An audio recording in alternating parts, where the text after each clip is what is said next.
Hello, everybody. This little transmission is going to start to bring together a few little ideas for you.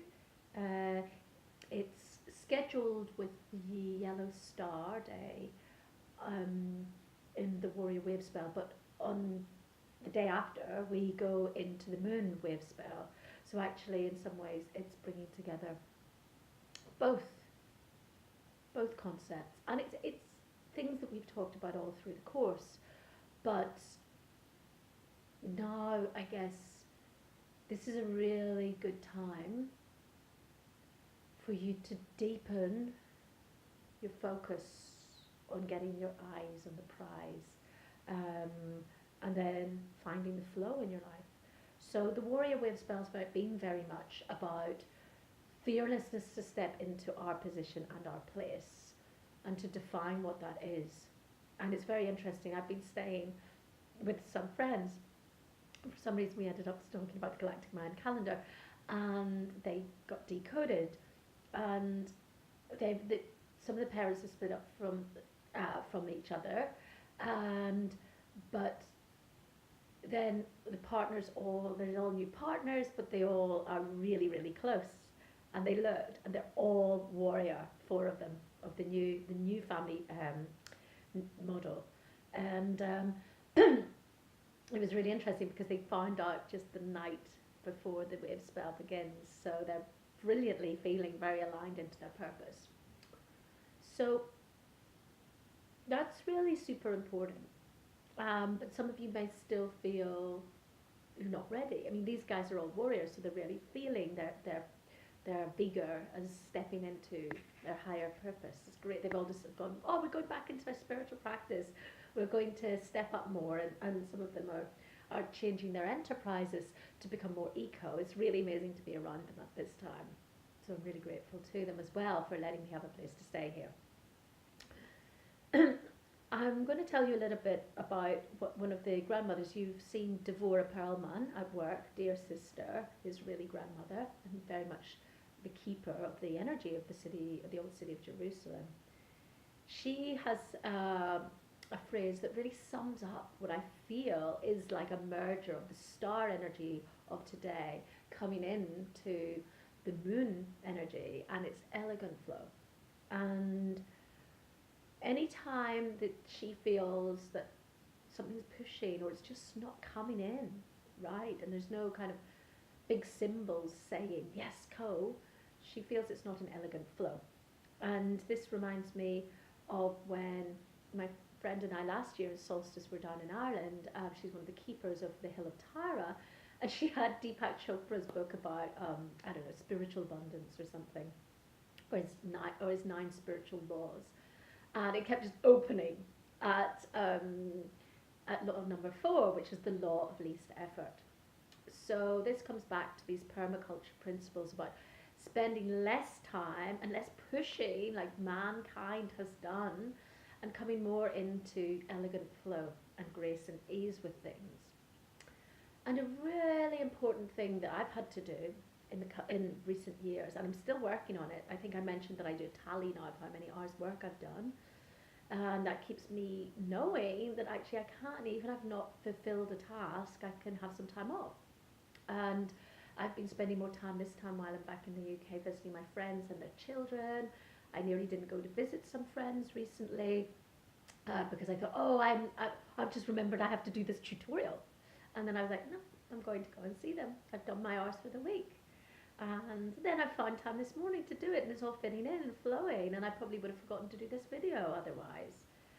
And yeah, it's super important to have self-care at this time. We have some brothers and sisters who say we've only got 19 hours equivalently in what our day is from before, and time is changing. And I find I have to put a lot of free time in my diary, and a lot of it goes. But now I am having time nurturing again.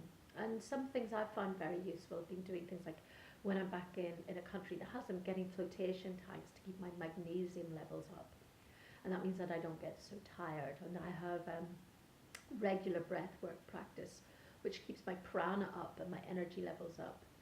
And this is a really good time for you to think about as we are in this moon wave spell coming into it, to maybe do a short detox and to utilize the energies of the waters to release any of the burdens that you've had. And you can come back to some of the tools we've used earlier and try to put them all together now and develop a little self-care model for yourselves. So remembering the root block and the lower abdominal breathing and the recapitulation. If you try to clean yourself each day before you go to bed and to make sure that your vessel is feeling calm and clear, it's going to help you and help you to come into the moon energies of flowing through what doesn't serve and what needs to be cleared right at this time. The law of least effort works so well, I have to say, and I also work with Kambo frog medicine, and that helps me to stay in focus of what I need to do. I have to say that at the time of making this recording, it's really interesting because a lot of what we've done through this course has been informed on what's going on at the time, and I know this is going to be following for the next group of people who do this. I know this will apply to you as well. And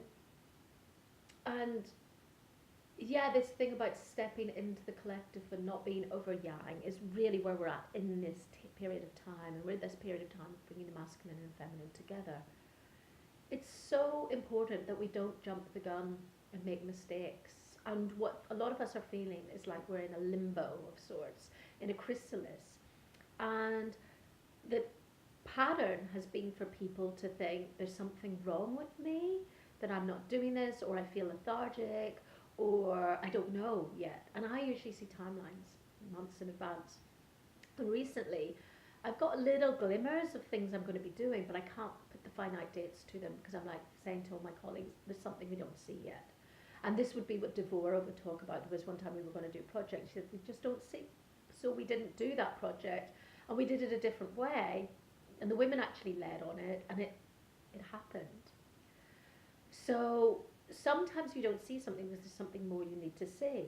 And it's really important that we don't go into this yang programmed state of thinking, I must be doing something. Sometimes we have this monoblock period where we just are incapable of doing anything because actually we're just letting elegant flow take its way and simplifying so that higher energy can come through. And I really want to explain to you that is one of the desired aspects of human being, is to come to a point of stillness and to be at time like a tree and not wavering until it's time for something else to grow through us. So what we're seeing is that as we're talking about 3D and 5D, we're almost, as we all enter into an upgraded sense of consciousness, the quantum field shifts as well, and the relation to space and time changes as our consciousness and the universe and the planet is all expanding. So sometimes if you think about when a person's writing a computer program because there's been a new development, or a person's playing a computer game and they go up to the next level, there are new tools and new learnings that have to come in. And sometimes those are just being written. So it's very important that we just take the teachings that are here for us right now. And what's beautiful is those are coming in like a grandmotherly fashion. So please take care of your bodies at the moment and work with water in the next wave spell. And start to program your water and give it love.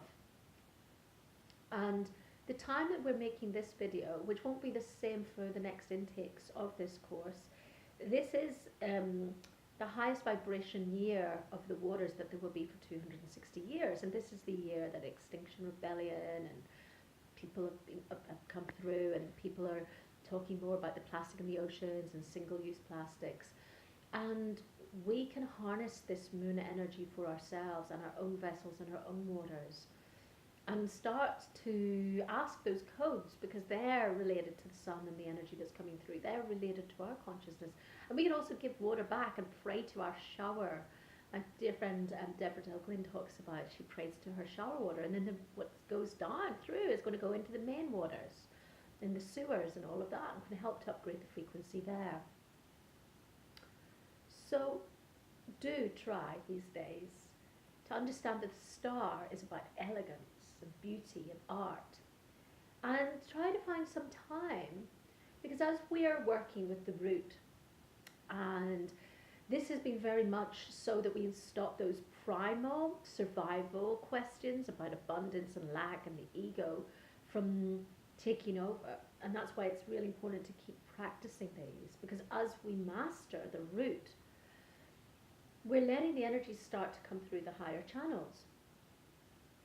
And one thing that we can do with that creative energy that comes through as our sacral area, the second chakra area, becomes more awake and alive, is to utilize this energy for creativity. And so many of us have been programmed to just go round and round in the rat race or whatever, and to have to try and grab a little bit of self-care time.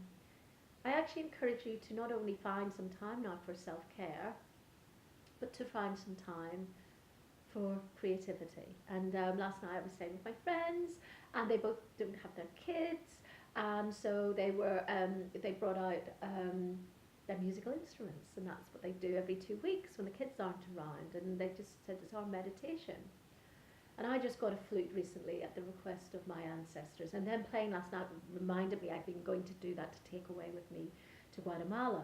And this morning when I went to go online, I couldn't get on Facebook, and I've been speaking to some friends about, I'm only on Facebook because I've got this course running, and I'm going to look at how we can run these things without Facebook, because, you know, as we said in one of the recent tutorials, and some of you may not have caught this, you know, some people, they check Facebook 90 times a day, and that was the average a few years ago.